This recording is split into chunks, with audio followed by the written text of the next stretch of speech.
Olá pessoal, mais uma vez é um prazer poder recebê-los aqui no meu canal com mais um vídeo. Vamos começar dessa vez a falar sobre um assunto muito importante, que é o valor do nosso voto. Vamos falar um pouquinho sobre o valor do nosso voto, não o valor financeiro, valor monetário, mas do valor intrínseco, valores que não se podem medir, que não se podem mensurar. Você sabe quanto vale o teu voto? Vamos ao vídeo.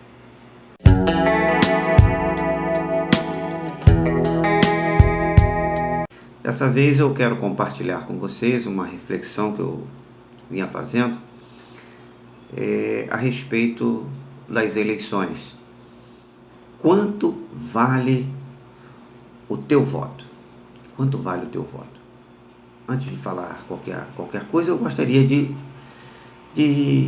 dizer por que nós devemos falar sobre esse assunto. Ninguém gosta de falar de política, eu não quero falar de política, mas eu quero falar daquilo que nos envolve a política. Então, o voto, você é obrigado a votar. Então, você sabe o valor do teu voto e por que é importante falarmos desse assunto. Mesmo sem fazer nenhuma pesquisa, não é difícil a gente observar ao nosso redor que grande parte da população vota em seus candidatos sem a mínima noção de como funciona o sistema político brasileiro. É um direito de todo cidadão eleger seus representantes, votando e se candidatando para ser votado também. Por isso é que eu estou desenvolvendo esse tema aqui no intuito de contribuir com o processo democrático e, claro, ajudando as pessoas, você que assiste esse vídeo, a participarem do processo eleitoral ou do processo democrático do nosso país, mas de forma consciente. Com isso, eu acredito que eu estarei contribuindo também para que tenhamos no futuro uma melhor qualidade de nossos representantes nos poderes constituídos. Uma breve introdução histórica, preciso saber de onde a gente veio e para onde a gente vai. A nossa história ela tem início no ano de 1500, quando Pedro Álvares Cabral chegou aqui no Brasil.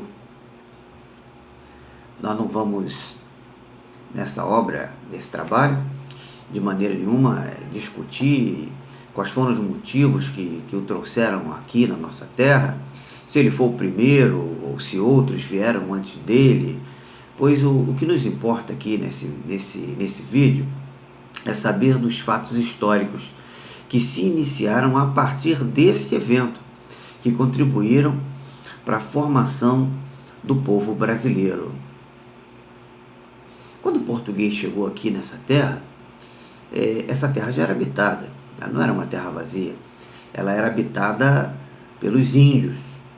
Mas com o passar do tempo, depois que vieram os portugueses, também vieram os africanos, os europeus, os asiáticos, que colaboraram com a formação do nosso povo. Em 1808, a família real portuguesa veio para o Brasil e aqui se estabeleceu. Nesse tempo, o Brasil ainda era colônia de Portugal. E a família real constituiu aqui na nossa terra o seu governo. E com isso, o sistema político brasileiro. Aí teve início toda a nossa política. Mas quando foi em 1824, Dom Pedro I outorgou a nossa primeira Constituição. Nessa Constituição, ela estabelecia um governo monárquico, unitário e hereditário. Essa Constituição também definiu os quatro poderes do país, sendo eles o poder legislativo, o poder executivo, o poder judiciário e o poder moderador. Este poder moderador, ele ficava acima dos demais poderes e ele era exercido pelo imperador. Agora eu mostro aqui para você,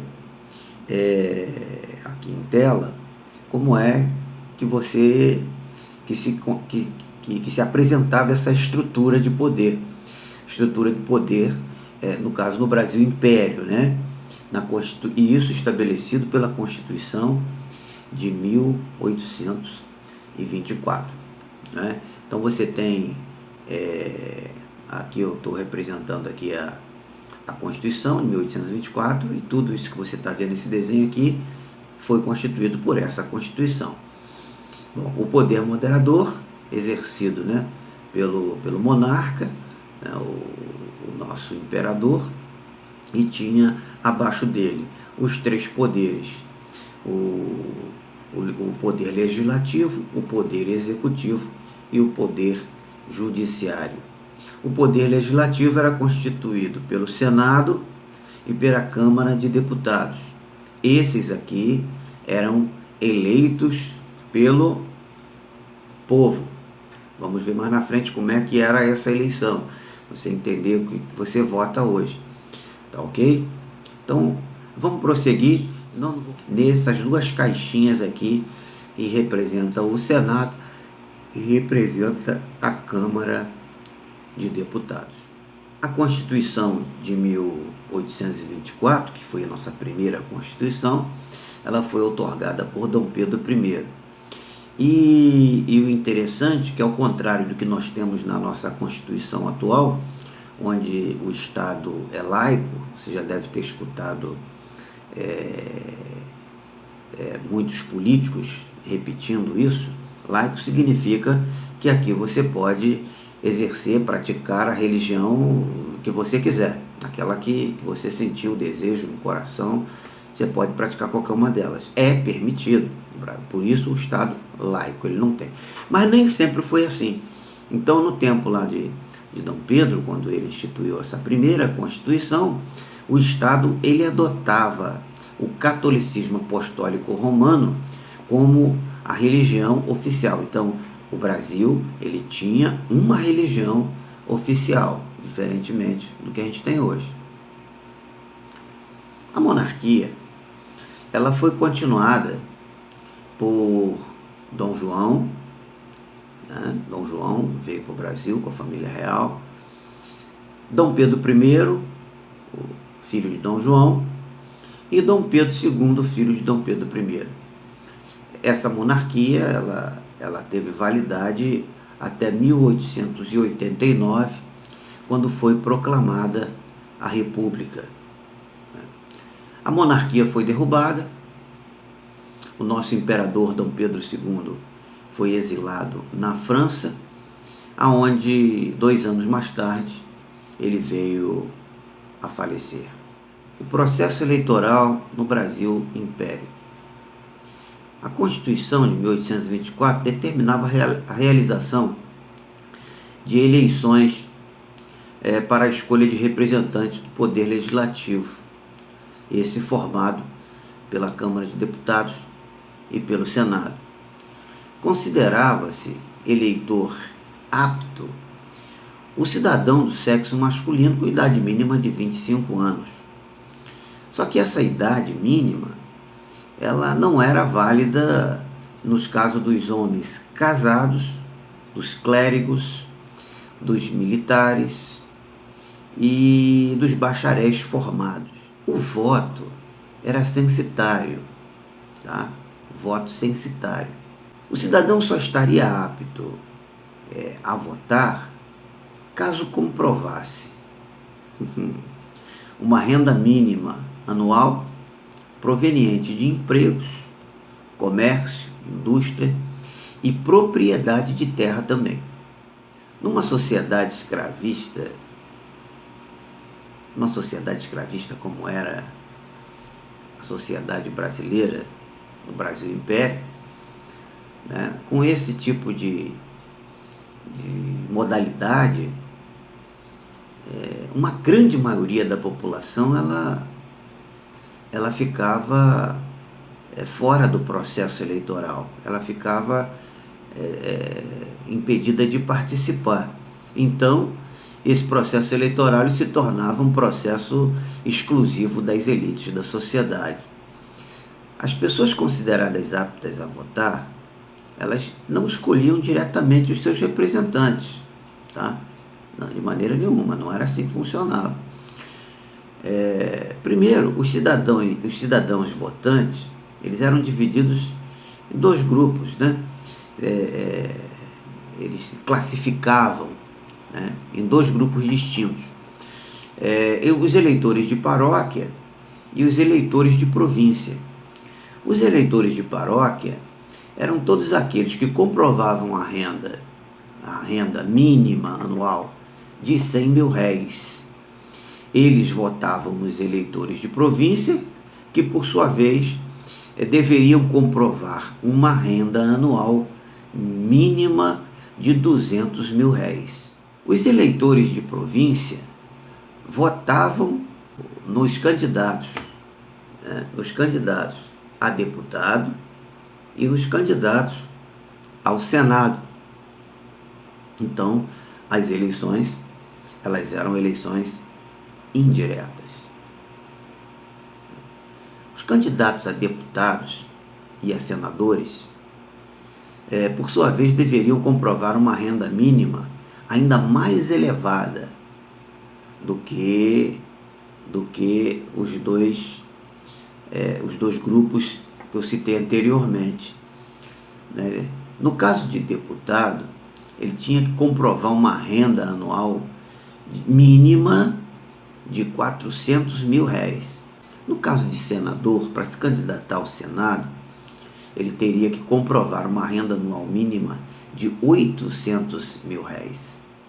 Os principais cargos legislativos do país eram unicamente alcançados por pessoas que tinham um poder aquisitivo bastante elevado. Estavam excluídas desse processo as camadas mais baixas da população. Ou seja, esse processo todo era focado, voltado, preparado para a elite da sociedade brasileira.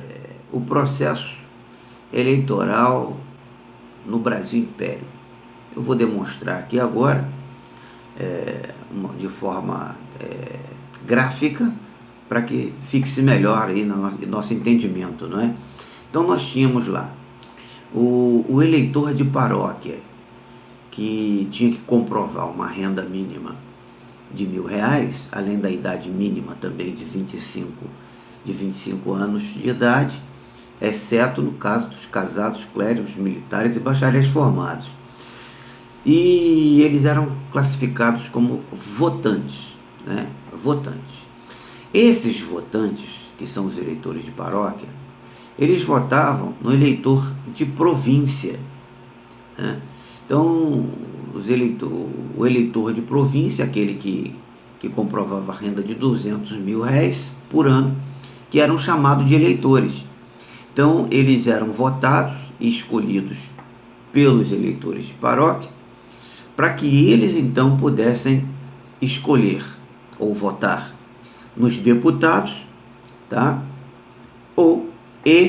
Né, nos senadores.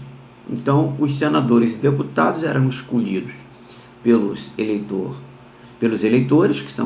que era o eleitor de província, e esses, por sua vez, eram escolhidos pelos eleitores de paróquia, ok? Então, era assim que funcionava o processo eleitoral. O povo todo não participava do processo. O processo era só para alguns, ok? Do Império à proclamação da República. Bom, no próximo vídeo a gente conversa. Até lá, conte comigo, eu conto contigo.